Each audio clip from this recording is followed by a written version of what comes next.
Hi, my name is Nathan, and today we're going to do a comic book review of King Spawn, issue number 14, brought to you by Rated Comics. Let's get to it. Previously on issue number 13, Spawn was led into a trap by the mysterious Ravenspawn. Ravenspawn was quickly dispatched by L, but was that the plan all along?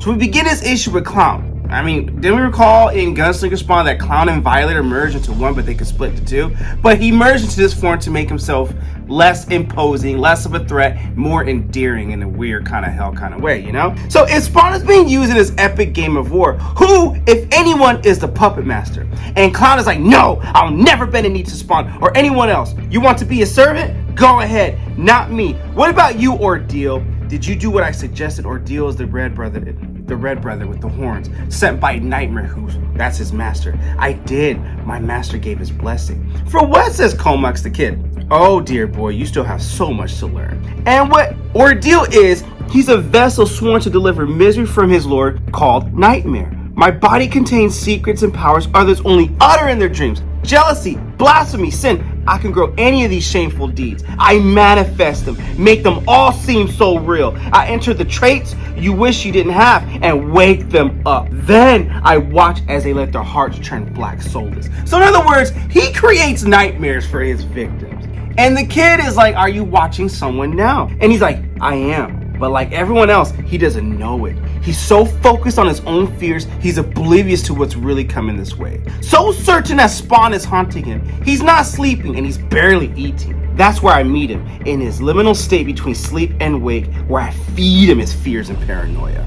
And that guy is Terry Fitzgerald. Remember in the previous King Spawn issues, Terry wants to take the throne. He blew up the throne, but he's the only real threat to stop Spawn, or King Spawn as we should say it. So, meanwhile, while he's in his room, cooped up, waiting for Spawn's impending attack, at least so he thinks, a hooker and her John, that's all they are. But in his current state, Terry convinces himself they're assassins, given their mission by Spawn. And they're like, no, please shoot. Who sent you? Did he send you? He wants me dead, doesn't he? And he points his gun at him. Then you're gonna have to work for it. I'm not gonna make it easy, you hear me? And what? Wearing subhuman skins trying to trick me? You don't think I know who you are? And this hooker's like, look, baby, don't know what you're on or what's happening in your head, but let's just all take a deep breath, okay? And this hooker tries to calm him down, but Terry won't be doing all that. His chest is pumping so hard, he can't hear anything. And in his vision, courtesy of Ordeal, he sees spiders crawling out around. That's a freaking nightmare right there. Go! Get out of here! And they're like, okay, we're going. And Terry's like, tell him I'm ready, tell him to come! No, we're not ready for this. So he shoots it right when they escape.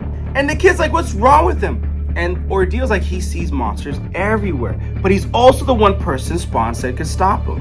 And the kid's like, so he can't see us? No, not in his fugue state. Good, says Clown. That makes him useful. Go ahead and call the others like a good boy, says Clown. And Terry does make a phone call. And whoever he's calling, who he could be calling, I need you now, says Terry. And the kid's like, yo, if his friends are coming, why do you need us? Can't they fight Spawn? And Ordeal's like, no, they can't. Not if they don't know who he's a threat. By the time they do, it may be too late for all of us. And if no one is left to reason with him, he'll rule the throne like a tyrant bent on destroying heaven and hell. Then who will be left to stop him? He'll burn everything in his path with the throne's powers added to his own. The only ones he'll leave breathing will be his slaves. And what you see is Spawn's mind, the future he wants. Terry, medieval Spawn, Jessica Priest, aka she, Spawn looking good too. And even though she's in flames, and they're all in flames being tormented, kind of like a lake of fire, tormented by Spawn, Spawn dreams of burning them all to ashes, wiping clean his entire past. That's what will happen if any faction of him succeeds in making him king. Then an intruder breaks Ordeal's spell on Spawn's mind. Caw! Black Raven comes in, and we all know it's Raven Spawn, but they don't know that yet. We as the reader knows that from the previous issue. But both sides stand silent, assessing one another. The black intruder is first to assert his position. How can you defeat an enemy whose identity you don't know? You're flailing. Who is the king? That's the only question you should be asking. And when you answer that, then you should ask yourself, why do I think that's true? And the board responds, it's Spawn. He's the king. Then my next question is, why do you believe that? And Clown's like, Ordeal, you said you had your master's permission. And Ordeal's like, yo, man, I did. Then why that thing is here? And Ordeal's like, it shouldn't be. And it could trap us inside Spawn's mind if we don't leave now. You've betrayed us, says Clown. And he runs out of here. I didn't know. And the boy's like, I don't understand. It's just a bird.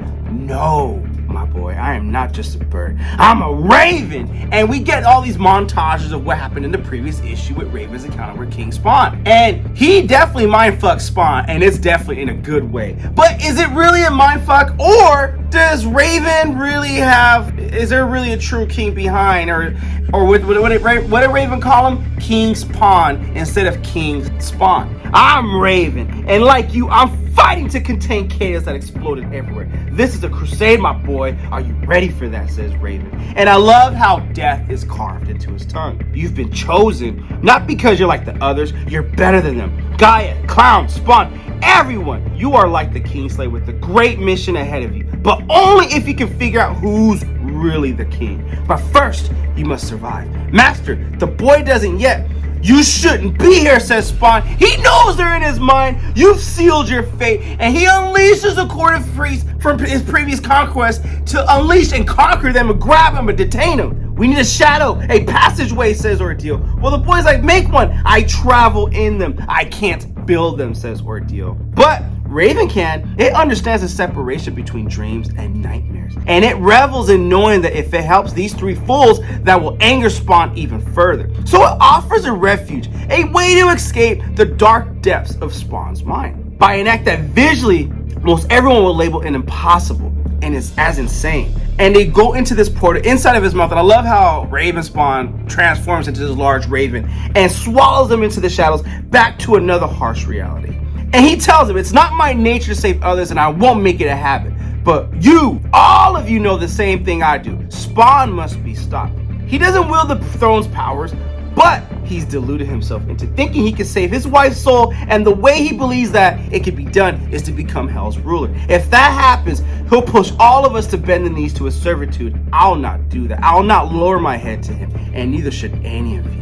And then Clown's like, you better tread carefully, Raven. You're coming late to this party. There's some who might not take too kindly to your interference. And Raven's like, I don't give a damn what they think. What do you think? It wouldn't be wise, says Clown. Then show me. Let me see if you're anything more than just a joke, Clown. And he's not a joke, but he's in this for because he wants to come off as endearing. And then Comox is like, this is a waste of time. Clown's like, shut up. This is your fight. You see, Raven's been wanting to make himself relevant for centuries because he won't accept the real reason he keeps failing is because he doesn't have what it takes. Isn't that right, Raven? You're using us. Oh yeah, says Raven. Why don't you tell them, Clown? Tell them why you're so angry. You want the throne for yourself, don't you? And for an awkward moment, all eyes fall on the Clown. If what Raven says is true, then all of them have been used. And Clown's like, yo, look, I don't want the throne. I just don't want a future ruled by any HELLSPAWN. I've seen what that looks like. I've been there. And we're all slaves to Simmons' dead wife until it all disappears. I'm not with all that. So, like Babylon, the greatest city in the Bible, once it was conquered, then it became dust. It became nothing. And all those that vied for it, all who battled for it and murdered for it, they became dust as well. As they continue their debate, none are aware how close their enemy actually is. And we see Spawn watching them from a not so far distance. Too close for comfort, but just far enough where they don't notice him. What must it be like for Spawn to see his enemies and his kindred plotting against to conspire him? Why? Because they're afraid he might someday destroy the world. They've all become irrational in pursuit of attaining each of their goals. That's why he sat on the God throne. He knew its existence would eventually drive everyone around into madness, including quite possibly himself. All in the quest to find the woman he loves, and we see Spawn disrupted in the court of priests that he conquered in the previous couple issues behind him. Did you speak to Gaia about raising Wanda, says Spawn. And Disrupt is like, she accepted your terms, but she needs your wife's soul to do it, which is hidden behind one of the dead zones. They've been trying to get Spawn to open the dead zones for a while. Is this another mind play right here? But Disruptor continues, Gaia will preserve Wanda's body until you're able to bring that to her. And when he does, Babylon once again will rise. So Disruptor asks him again, in the meantime, what do you want to do with these traitors? Time's running out. And Spawn's like, let them plan. And to what end? They're asking. It'll show us who's really controlling their group, says Spawn. Whether it's one of them or someone from afar, once I get that answer, we'll tear them apart. All of them. And what if their leader continues to hide, says Disruptor. Then I'll find him on my own. There's only one person that can actually stop me.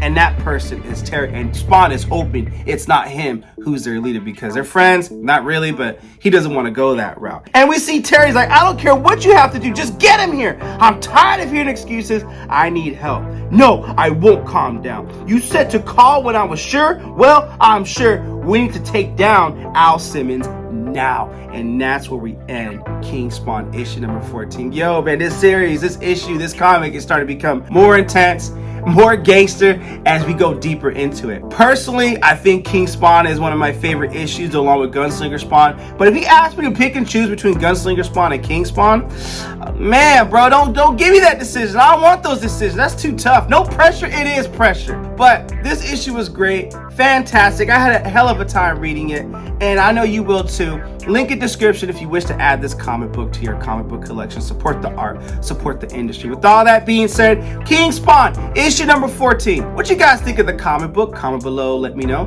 And also, if you like the content we're throwing up, you know what to do. Don't be shy and don't be stingy. Here at Rated Comics, we do awesome comic book reviews, mainly Spawn comics, as well as comic book content and the occasional comic book giveaway.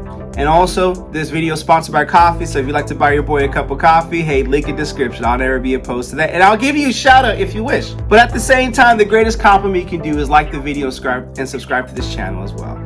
Thank you guys again for watching. Until next time.